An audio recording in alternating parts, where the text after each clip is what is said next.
काळजाचा थरकाप उडवणारा हा व्हिडिओ नवी मुंबईच्या खारघरचा आहे। हजारोंच्या नाही तर लाखोंच्या संख्येने जमलेल्या मुस्लिम बांधवांचा हा व्हिडिओ सध्या सोशल मीडियावर तुफान व्हायरल होतोय। जमलेल्या या गर्दीवरून अनेकांनी चिंता व्यक्त केली आहे, तर नितेश राणेंनी काही गंभीर आरोपही केले आहेत। या गर्दीत एका हिंदू धर्मीयाचा मृत्यू झाल्याचा गौप्यस्फोटही त्यांनी केलाय। पण गर्दी नेमकी का जमली होती? एकाच वेळी मुस्लिम बांधवांचा हा इतका प्रचंड लोंढा खारघर रेल्वे स्थानकावर कसा पोहोचला? नेमका मुस्लिम धर्मीयांचा काय कार्यक्रम होता? याचाच सविस्तर आढावा या व्हिडिओतून घेणार आहोत।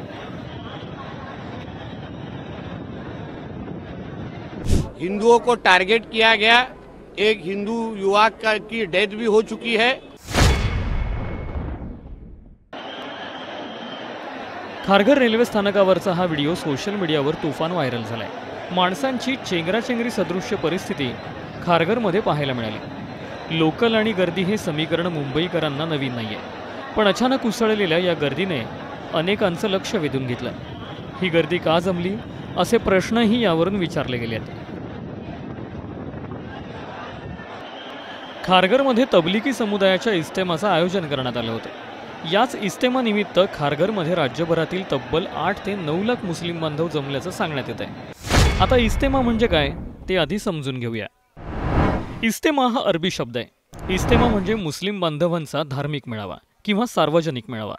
या कार्यक्रमात मुस्लिम बांधवांनी नेमकं कसं जगावं, भौतिक आयुष्यापेक्षा धार्मिक आयुष्याला का महत्त्व द्यावं याचं शिक्षण दिलं जातं। थोडक्यात धर्मप्रचार करणं या मेळाव्याचा हेतू असल्याचंही सांगितलं जातं। याच 3 दिवसांच्या मेळाव्याचं खारघरमध्ये आयोजन करण्यात आलं होतं। मेळाव्याच्या शेवटच्या दिवशी म्हणजे 2 फेब्रुवारीच्या दिवशी हा गर्दीचा ज्वालामुखी उसळला। याच गर्दीतले काही मुस्लिम बांधव आक्रमक झाल्याचा आरोप नितेश राणे यांनी केलाय। जमात नाम का कोई प्रोग्राम हुआ था। वहाँ बहुत बड़े पैमाने पे मुसलमान समाज के लोग जमा हुए थे। अभी उस प्रोग्राम के बाद हिंदुओं को टारगेट किया गया, एक हिंदू युवक की डेथ भी हो चुकी है। तो मैंने हमारे मुख्यमंत्री साहब को लेटर लिखा है कि इस तरीके के प्रोग्राम्स की आप चौकसी मतलब आप इंक्वायरी कीजिए। इज्तिमा जमात नाम के जो संगठन है उसको बैन कर दीजिए, क्योंकि ऐसे क्या उधर भाषण होते हैं जिसके वजह से हिंदुओं को मार डाला जाता है, खिलाफ उनको हाथ उठाने का काम होता है। तो ऐसे तरीके के कोई भी प्रोग्राम महाराष्ट्र में होना नहीं चाहिए, उसके ऊपर बैन कर दीजिए, ऐसा पत्र मैंने देवेंद्र जी को लिखा है। नितेश राणेंच्या या आरोपांवरून अनेक शंका उपस्थित केल्या जात आहेत। इतक्या मोठ्या प्रमाणात जमलेल्या मुस्लिम समुदायाने या कार्यक्रमाची पूर्वकल्पना प्रशासनाला दिली होती का? दिली असेल तर प्रशासनाला तिथल्या स्थानिकांना याबाबतची माहिती दिली होती का? प्रशासनाने गर्दीचं नियोजन करण्यासाठी काही उपाययोजना केल्या होत्या का?